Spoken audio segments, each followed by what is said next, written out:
భగవద్బంధులారా,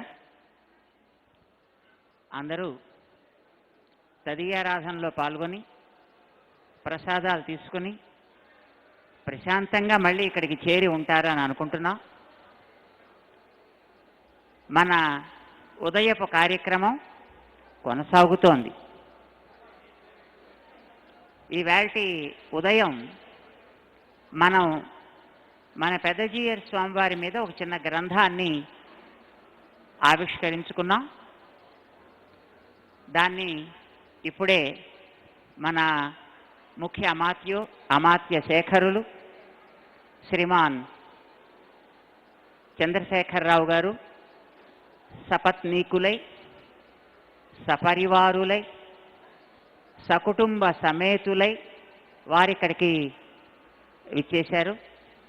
ఇదివరకు మన చిన్నప్పుడు ఏదైనా పత్రాలు రాసేటప్పుడు దాంట్లో రాస్తూ ఉండేవారు, మీరు సకుటుంబ సపరివార సమేతముగా రావాల్సింది అని.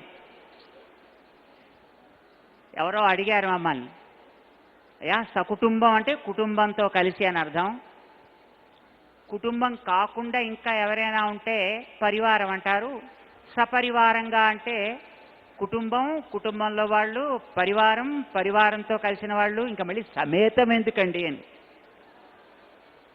అంటే అయ్యా అంతమందితో కలిసి వచ్చాడు మేత కూడా తెచ్చుకురావాలండి అంచేత సమేతం అంటే మేతతో పాటు కలిసి అని తమాషాగా చెప్పారు. సమేతం అంటే మేతతో కాదయ్యా, కుటుంబము పరివారం కాకుండా ఇంకా ఉండేటటువంటి మిత్రులంతా ఉంటారు కదా, వారందరితోటి కలిసి అని. కానీ మా కేసీఆర్ గారు నిజంగా సమేతముగానే వచ్చారు. పరివారం అందరూ, కుటుంబం అందరూ, దాంతోపాటు మొత్తం ఇక్కడ అందరికీ సరిపోయే అన్ని ఫలాలను కూడా తీసుకుని ఇక్కడికి వారు రావడం చాలా సంతోషంగా ఉంది. వారికి ఇప్పుడే ఒక చిన్న మన ఉదయం ఆవిష్కరించుకున్నటువంటి గ్రంథాన్ని వారికి అందజేశాం. దాని పేరు సత్య సంకల్ప. ఇది వానికి పేరు. జీయర్ స్వామి వారి యొక్క సంక్షిప్త చరిత్ర తెలియచేసేటటువంటి ఒక గ్రంథం అయితే దానికి జీయర్ స్వామి వారి పేరు పెట్టుకోక సత్య సంకల్ప ఎందుకు పెట్టారండి అని అడిగారు ఇందాక ఎవరో మమ్మల్ని. ఎందుకు ఆ పేరు పెట్టాల్సి వచ్చిందంటే, గతంలో అంటే 1940 సంవత్సరానికి పూర్వం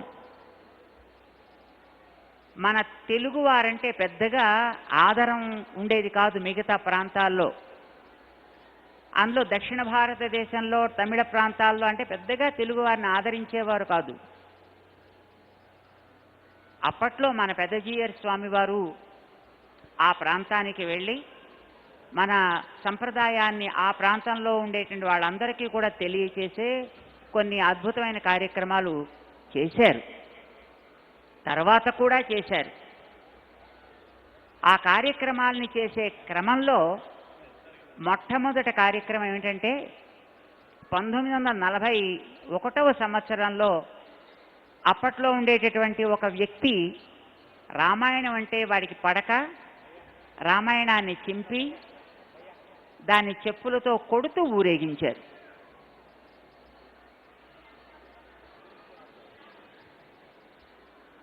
ఆయన పేరు రామస్వామి అని ఆయనకి పేరు. ఈ మాట అప్పట్లో మరి వాట్సాప్లోను సెల్ ఫోన్లు లేవు. అవి లేవు కనుక సమాచారం స్వామివారికి అందడం చాలా కొంచెం ఆలస్యంగా వచ్చింది. మన స్వామివారు అప్పుడు ఈ ప్రాంతాల్లో సంచరిస్తూ ఉండేవారు. అప్పుడు ఇంకా వారు సన్యాసాశ్రమం తీసుకోలేదు, పూర్వాశ్రమంలో ఉండేవారు. విషయం తెలిసిన తర్వాత అయ్యో రామాయణం అంటే అదేదో పురాణ కథో లేకపోతే మరొకటో అని అనుకున్నాడు ఆ పెద్ద మనిషి. తెలియక రామాయణం అంటే మంచి మనిషి కథ, మనంతా మనుషులమే కదా, మంచి మనిషి కథ అని తెలియక ఆయన పాపం దాన్ని అవమానపరిస్తే మనిషిని మనిషే అవమానపరుచుకున్నట్టు అవుతుంది. ఆ విషయం ఆయన గుర్తించలేకపోయాడు. పోన్లే, అది ఒక తప్పు జరిగింది. తప్పు జరిగినప్పుడు దానికి ప్రాయశ్చిత్తం చేసుకోవడం అనేటటువంటిది ధర్మం కదా. అది ఆయన చేసుకోకపోతే మనం చేద్దాం. ఏం చేద్దాము? 27 రోజులు రామాయణాన్ని పారాయణం చేస్తూ ఊరేగింపు చేయవలే, ఇది చేద్దాము అని అన్నారు. మరి చేయాలంటే మాట అక్కడ ఎవరో స్థలం ఇవ్వాలి కదా, కార్యక్రమం జరగాలి కదా. స్వామివారు అక్కడికి మొట్టమొదటి వెళ్ళి ఇలా మేము కార్యక్రమం చేస్తాము, మాకు ఈ కార్యక్రమం జరిపే జాగా కావాలి అని అడగడానికి వెడితే, అప్పట్లో అక్కడ ఒక చాలా ఉద్దండ పండితుడు ఒక ఆయన ఉండేవారు. చాలామంది వారి పరివారంగా వారి శిష్యులుగా ఉంటూ ఉండేవారు. ఎవరో తెలుగువాడు వచ్చి మన ప్రాంతంలో చేయడం ఏమిటి కనుక కార్యక్రమం, అందులోనూ ఇదేదో అప్పట్లో ఆయన కొంచెం రాజకీయ నాయకుడు కూడానేమో, అలాంటి వాళ్ళతో అనవసరంగా మనం ఎందుకు తలకాయ నొప్పి పెట్టుకోవడం, ఇందులో కనుక మనం పాల్గొన్నట్టయితే మనందరికీ చికాకు వస్తుంది, అంచేత మనం దీంట్లో పాల్గొనవద్దు అని నిర్ణయం చేసుకున్నారట. స్వామివారు చాలామంది అక్కడ తెలుగు వాళ్ళు ఉండేవారు, వాళ్ళందరికీ పెద్ద పెద్ద సత్రాలు ఉండేవి. జాగా అడిగితే ఎవరు ఇవ్వలా. ఆశ్చర్యం వేసింది స్వామివారికిట.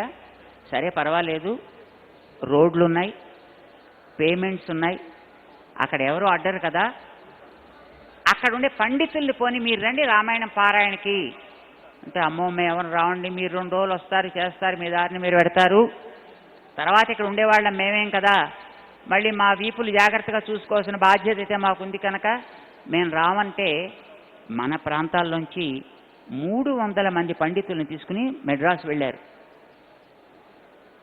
రోడ్లు పక్కన పేమెంట్స్ మీదే బట్టలు తడిపి పసుపులో దీక్షా వస్త్రాల కింద వాటినే ఇచ్చి, మరి అక్కడ వండుకోవడానికి ఉండదు కనుక పాలు అరటిపళ్ళు ఇవే ఆహారం, ఇలా కార్యక్రమం జరిపారట 3 రోజులు. రోజు ప్రొద్దున్న సాయంకాలం రామాయణం పారాయణ చేస్తూ, ఏ వీధుల్లో ఆయన అవమానపరుస్తూ రామాయణాన్ని తిరిగాడో అదే వీధుల్లో మనం రామాయణం పారాయణ చేస్తూ తిరగవలే.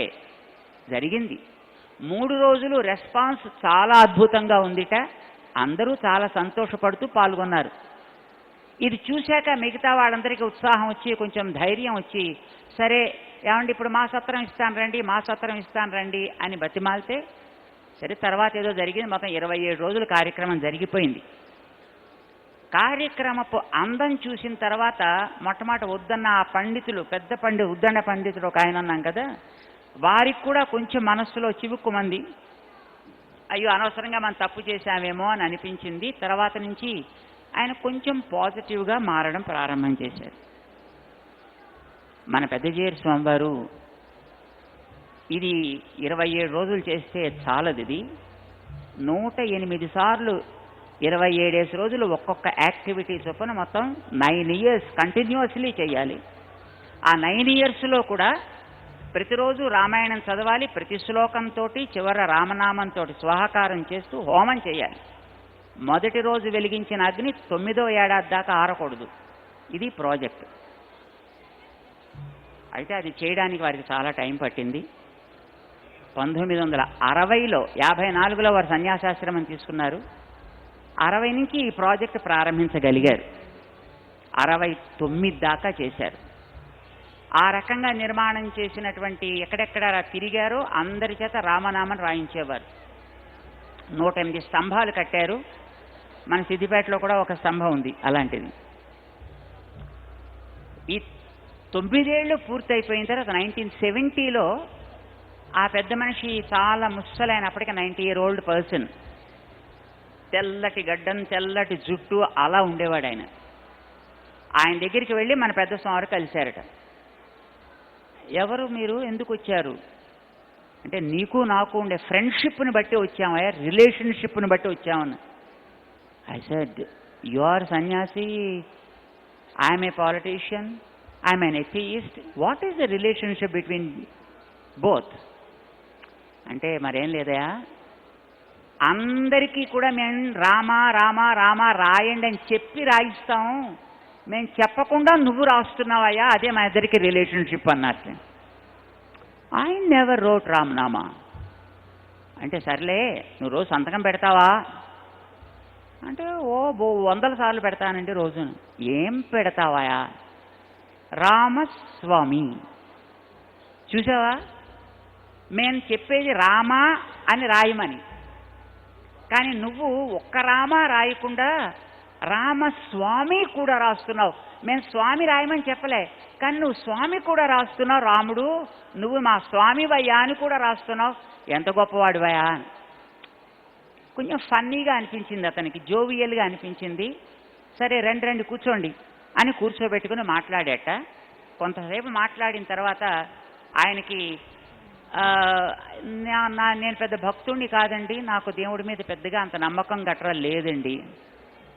ఎందుకయా అంటే, మరేం లేదండి, నా చిన్న వయస్సులో మా ఇంట్లో కాఫీ కాచిన గణపతికి నివేదన చేసి తాగేవారు. కానీ ఒకనాడు నేను ఆ గణపతి దగ్గరికి వెళ్ళి నమస్కారం పెట్టుకుందామని వెడితే ఆ గణపతి ఒంటి మించి ఒక బొజ్జింక పాకుతోంది, కాక్రోచెస్. అది ఒకటి పాకుతోంది. కొంతసేపు నేను చూసా, అది దాని మీద తొలగించుకుంటాడేమో వినాయకుడని. ఏం చేయలా. అప్పుడు నాకేమనిపించిందంటే, ఒంటి మీదుండే కనిపించే ఒక బొద్దింకనే తొలగించుకోలేనివాడు కనిపించని మన మీదుండే పాపాలని ఏం పోగొడతాడీనా. అప్పటి నుంచి నేను నాస్తికుడిని అయిపోయానండి. నవ్వారట స్వామివారు. అదేంటండి నవ్వుతారు ఏమిటండి అలాగా? మరేం లేదా, నీకు పిల్లలు ఉన్నారా? పిల్లలు ఏమిటండి, మునిమనవాళ్ళు ఉన్నారండి బాబు నాకు ఇప్పుడు నా వయసుకి. చాలా సంతోషమా? నీకు నీ కొడుకులంటే ఇష్టమా, మనవలంటే ఇష్టమా, ముని మనవలంటే ఇష్టమా? ఇప్పుడే మా కేసీఆర్ గారు, ఆయన కూడా కొడుకులు ఉన్నారు, కానీ ఇప్పుడు ఒక మనవడిని కూడా పక్కన వెనకాతలు వేసుకొచ్చారు. ఆయన పేరు హిమాంశు. ఆయన మీద పాపం ఈయనకి ఎంతో ప్రేమ. ఒక మాల పట్టుకొచ్చి ఆయనకి వేస్తే, నాకు కాదండి మా వాడికి వేయండి అని ఆయనకి వేస్తున్నారు. మనవడు అంటే అందరికీ ప్రేమ ఉంటుంది. ఎప్పటిదాకా? ఆ మనవడికి మళ్ళీ ఇంకొక కడుపున కాయ కాచేదాకా. ముని మనవడు వచ్చాడు అనుకోండి, అప్పుడు మనవడి మీద ప్రేమ కాస్త ముని మనవడి మీద పెడుతుంది. అంతేనంటారండి అని అడిగారండి ఈవీఆర్ని. కోర్స్. మరి మీరు ముని మనవాడిని ఎప్పుడైనా ఎత్తుకుని సరదాగా అలా అలా లాలిస్తారు కదా, అలా లాలించినప్పుడు ఎప్పుడైనా వాడికి అసలు మూత్రం ఏదో పోసాడు అనుకోండి, ఏం చేస్తారు మీరు? చిన్నపిల్లలండి, వాళ్ళకేమిటండి, వాళ్ళు ఏం చేసినా సరదాగానే ఉంటుందండి కదా. నువ్వు మనిషివయా, కనుక నీకు మనుషులే పిల్లలుగా ఉంటారు. దేవుడికి మనుషులు పిల్లలే, ఎలకలు పిల్లలే, పిల్లులు పిల్లలే, కోతులు పిల్లలే, జంతువులన్నీ పిల్లలే, కాక్రోచెస్ కూడా ఆయన పిల్లలే కదా. ఏ ప్రాణి దేవుడికి సంతానం కాదు. మరి నువ్వు చూసే నాటికి ఆయన మీద పాకినటువంటి ఆ బొజ్జింక ఉంది కదా, అది ఆయన మొట్టమొదటి పుట్టినటువంటి బొజ్జింక కొడుకు యొక్క కొడుకు కొడుకు కొడుకు కొడుకు పుట్టినటువంటి గ్రేట్ గ్రేట్ గ్రాండ్ చైల్డ్. మరి ఆయనకి ఎంత ప్రేమగా ఉంటుంది కదా మునిమానవుడు వచ్చి ఒంటి మీద పాకుతుంటే. ఆయన మాత్రం ఎందుకు తోసేస్తాడా? EVR was a bit shocked. ఇలా కూడా మనం చూడొచ్చును అనే విషయానికి రియలైజ్ కలిగిన తర్వాత ఆయన అప్పుడు మన పెద్ద స్వామివారితో అన్నట, మాకు కూడా ఒక రంగనాథుడి ఆలయం ఉందండి, ఆ రంగనాథుడికి మా పింతల్లి గారి పేరు మీద మేము బంగారు కిరీటం, చేతులు, పాదాలు అవన్నీ మేము చేయించామండి అప్పుడెప్పుడో అన్నట్టు ఆయన.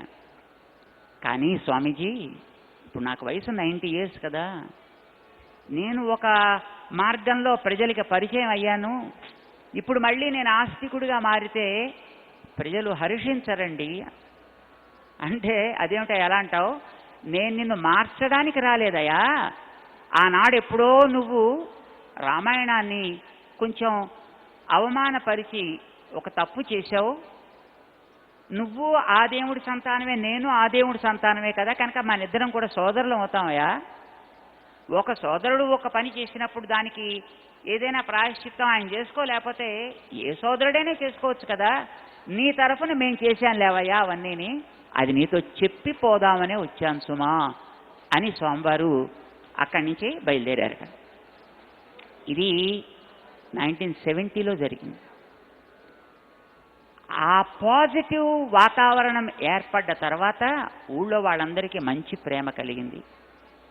గతంలో స్వామివారు ఎవరో తెలుగువాడు వస్తే ఏం చేసేది అని ఆక్షేపించిన వ్యక్తికి కూడా మన తెలుగు వారి మీద కొంచెం ప్రేమ కలిగింది.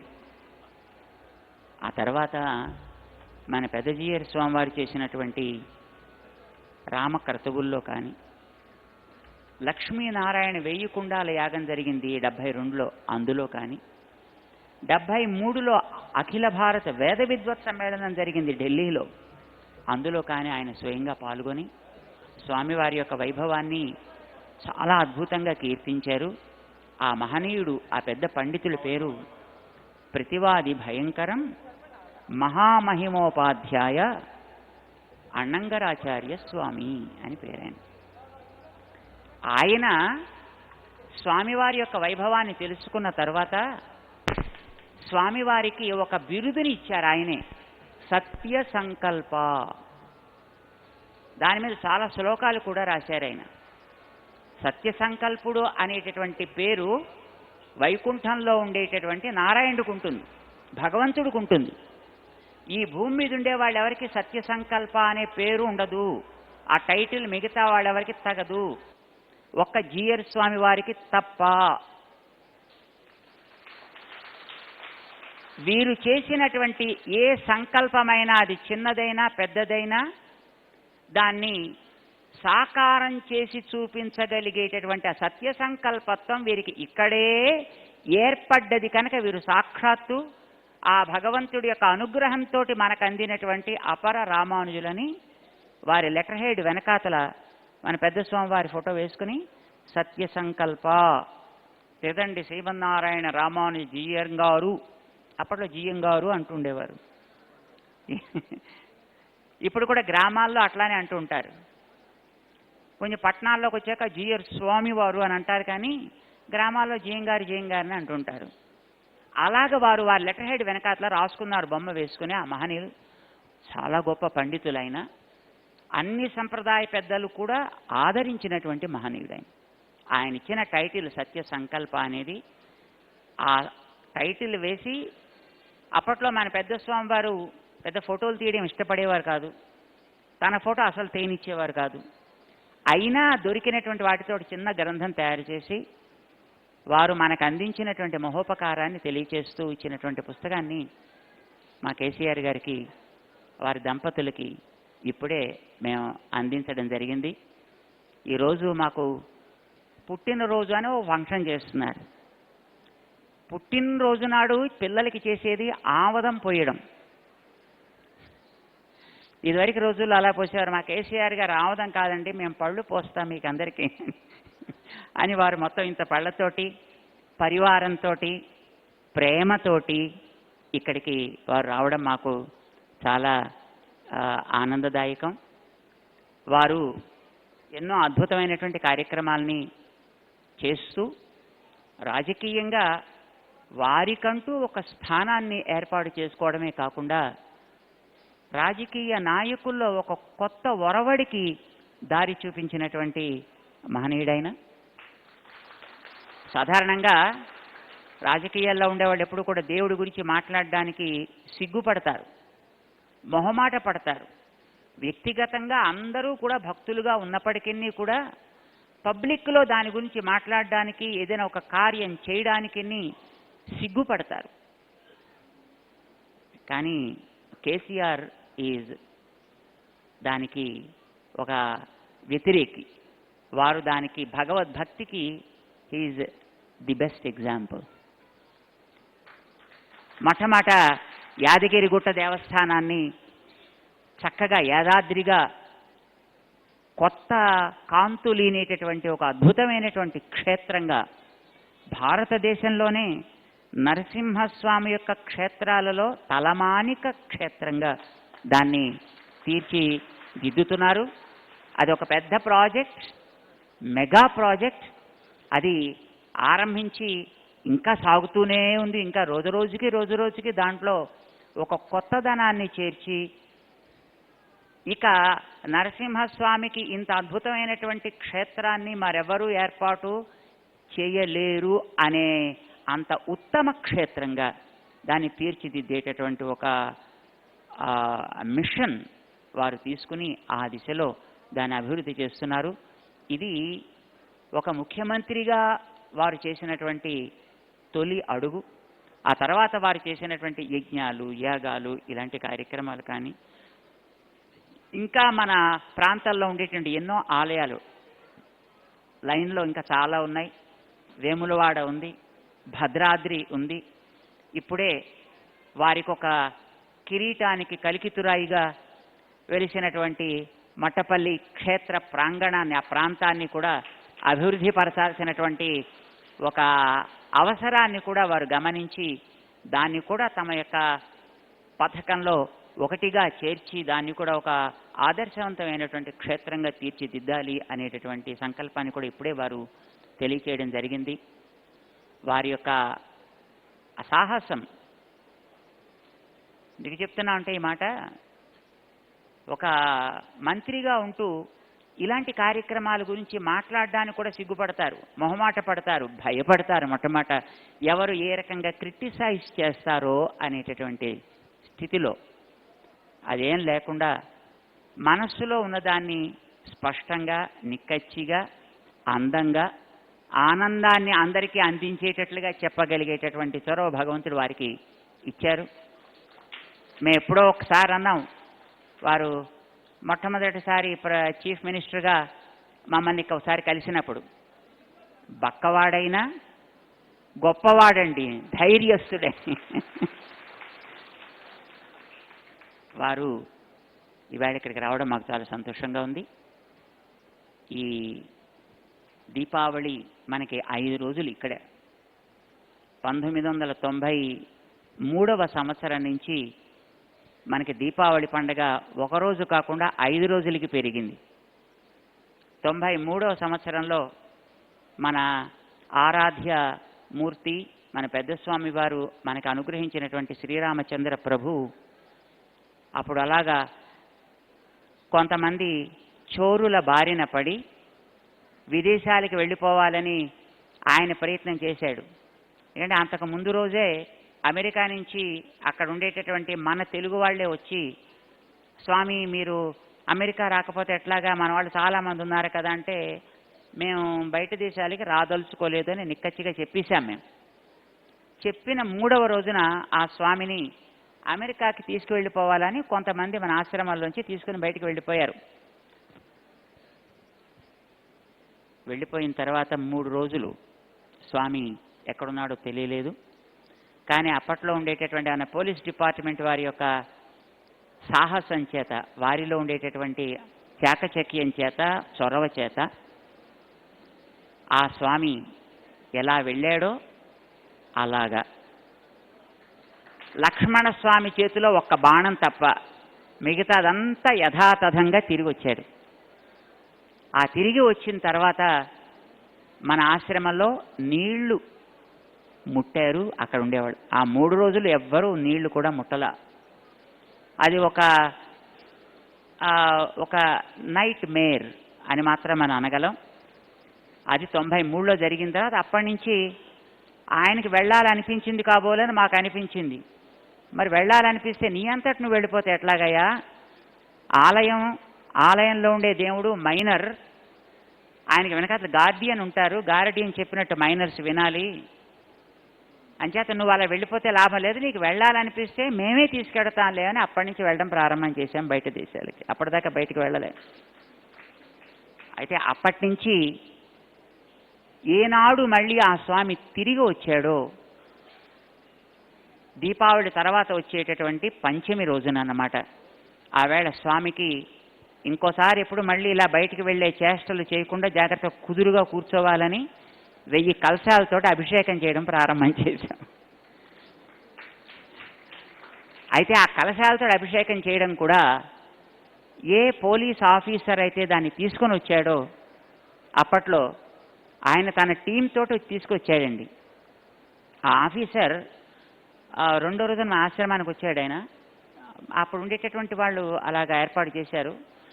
చేసిన తర్వాత మన వాళ్ళంతా దేవుడు వెళ్ళిపోయాడు ఆశ్రమంలోంచి ఎవరు తీసుకొస్తే వాళ్ళకి మేము ఇంత డబ్బు ఇస్తాం, తీసుకొచ్చిన టీంలో వాళ్ళకు కూడా ఇంత డబ్బు ఇస్తాం, ఇలా ఏదో అనౌన్స్ చేశారు. ఆ పోలీస్ ఆఫీసర్ అప్పట్లో అక్కడ ఎస్ఐగా ఉండేవాడిని పక్కన పోలీస్ స్టేషన్లో. అతను దాన్ని చూసి, వాతావరణం చూసి, అక్కడికి మేము పక్కన కుర్చీలో కూర్చున్నాం, మేమేం మాట్లాడలేదు. కానీ స్వామి మీరు విచారపడకండి, అప్పటికే మన ప్రభాకర్ రావు గారిని ఢిల్లీలో ఉండేవారు ఇంటెలిజెన్స్లో, ఇక్కడ మన దగ్గర ఉండి రిటైర్ అయినటువంటి డీజీపీ గారు.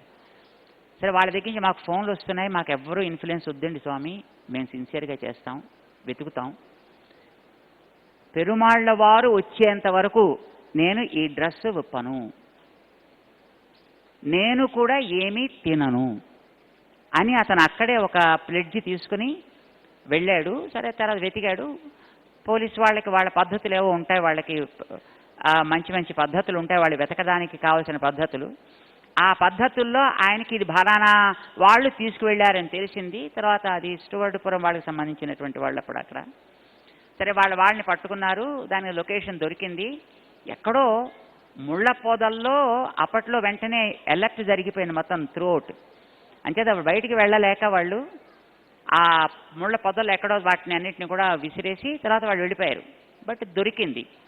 ఆ ముళ్ళ పొదల్లో ఉంది అని వీళ్ళు చూసిన తర్వాత ఆ పోలీస్ ఆఫీసర్ తన టీముతోటి వెళ్ళి అమాంతం పొద మీద దూకి ఆ విగ్రహాలు పట్టుకుని ఒంటికి హత్తేసుకుని ఇలాగ ఊగిపోయి మల్లె పొదల మీద ఆడుకున్నట్టుగా ఆడుకుని అక్కడి నుంచి వాటిని తీసుకుని నేరుగా వాడు పోలీస్ స్టేషన్లోకి వెళ్ళిపోయి చక్కగా వాటికి అభిషేకాలు చేసేసి ధూపం, దీపం, కొబ్బరికాయలు, అరటిపళ్ళు, నైవేద్యాలు అన్నీ పెట్టుకున్నారు వాడు.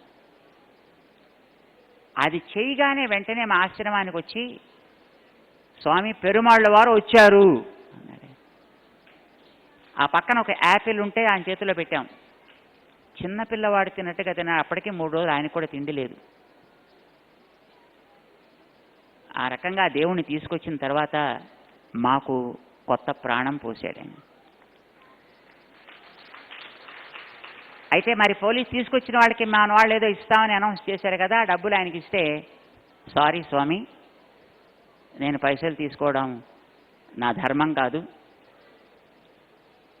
నా డ్యూటీ నేను చేశా, అంచేత నాకు అక్కర్లేదండి. కాక నాకు మా డీజీపీ గారి ఫోటో కూడా పేపర్లో రాలేదు, మా మిత్ర పెద్ద పెద్ద ఆఫీసర్ల ఫొటోస్ కూడా పేపర్లో రాలేదు. ఈ 3 రోజులు రోజు నా ఫోటోయే పేపర్లో వచ్చిందండి ఫ్రంట్ పేజెస్లో. ఇంతకంటే ఇంక నాకేం కావాలి స్వామి, నాకు ఇంకేం వద్దని అతను తీసుకోనంటే ఏం తీసుకోలేదు అతను. కాదయ్యా మన వాళ్ళు అనౌన్స్ చేశారు కదా, this is announced and official, it's not something అంటే, నో స్వామీజీ దీన్ని మా కామన్ గుడ్ ఫండ్ ఉంటుంది, మీరు కావాలంటే మా పెద్దవాళ్ళని అడిగి దానికి మీరు పంపించండి అని. ఆ పోలీస్ ఆఫీసర్ని ఆ పోలీస్ డిపార్ట్మెంట్ చేసినటువంటి మహోపకారానికి కృతజ్ఞతగా ముందర కూర్చోబెట్టి వైదికంగా మంత్రపూతమైనటువంటి కలశాలన్నీ కూడా ఆయన స్పృశించిన తర్వాత ఆ కలశాలతోటే మా దేవుడికి అభిషేకం చేస్తాం. అది అప్పటి నుంచి ఇప్పటిదాకా ఆ ఆచారం జరుగుతోంది. 93 నుంచి 25 ఏళ్ల పాటు పోలీస్ డిపార్ట్మెంట్ మీద మాకు ఉండేటటువంటి ఆ కృతజ్ఞతని ఆ రకంగా ఆవిష్కరించుకునే అవకాశం కలిగింది అని చేస్తున్నాం. అది 5వ రోజున వస్తుంది కనుక మనకి దీపావళి నుంచి రేపు రాబోయేటటువంటి పంచమి దాకా మనకి ఒకటే ఫంక్షన్. ఇది దేవుడు తిరిగి వచ్చిన ఫంక్షన్ అన్నమాట. ఆ ఫంక్షన్ని మనం చేసుకుంటున్నాం. విశ్వాసం కలిగితే దేవుడు ఎంత లాభం కలిగిస్తాడు, ఎంత చేస్తాడనడానికి మనకు అదొక గుర్తు. మా కేసీఆర్ గారికి దేవుడి మీద వారికి ఉండే ఆ విశ్వాసం, దేవుడి మీద వారికి ఉండేటటువంటి ఆ పరిపూర్ణమైనటువంటి అభినివేశం. వారు ఒకసారి ఎక్కడో ఒక సభలో చెప్పారు, రాయికల్ దగ్గర అనుకుంటాను, నేను సామాన్య కుటుంబంలోంచి వచ్చిన వ్యక్తిని, భగవంతుడు ఒక రాష్ట్రానికి రూపకల్పన చేయగలిగే అవకాశం నాకు కలిగించాడు. నా జీవితంలో ఇది నేను ఎప్పుడు ఊహించింది కాదు, కానీ నాకు ఈ రకమైనటువంటి ఒక అదృష్టాన్ని భగవంతుడు ఇచ్చాడు అని వారికి ఉండేటువంటి కృతజ్ఞతని వారు ఆవిష్కరిస్తూ, నేను చేయగలిగినంత అద్భుతమైనటువంటి సేవ ఇక్కడ నేను చేస్తాను ఈ రాష్ట్రానికి అని అప్పట్లో వారు సభాముఖంగా చెప్పడం జరిగింది. వారు ఆ ఉత్సాహంతో, ఆ విశ్వాసంతో వారు చేసే కార్యక్రమాలు మనం చూస్తున్నాం. వారు ఈవేళ ఇక్కడ కలిగే కార్యక్రమానికి తమ కుటుంబ పరివారం అంతటినీ కూడా తీసుకుని ఇక్కడికి వచ్చి వారి యొక్క సౌహార్దాన్ని ఇక్కడ మనకి అందజేయడం మాకు చాలా ఆనందదాయకంగా ఉంది. భగవంతుడు వారు సంకల్పించినటువంటి సంకల్పాలన్నీ కూడా సఫలం కావాలి అని, వారికి ఎప్పుడు కూడా మంచి విజయశ్రీ వారికి వెన్నంటి ఉండాలి అని మేము ప్రార్థన చేస్తూ వారికి మంగళాశాసనం చేస్తున్నాం.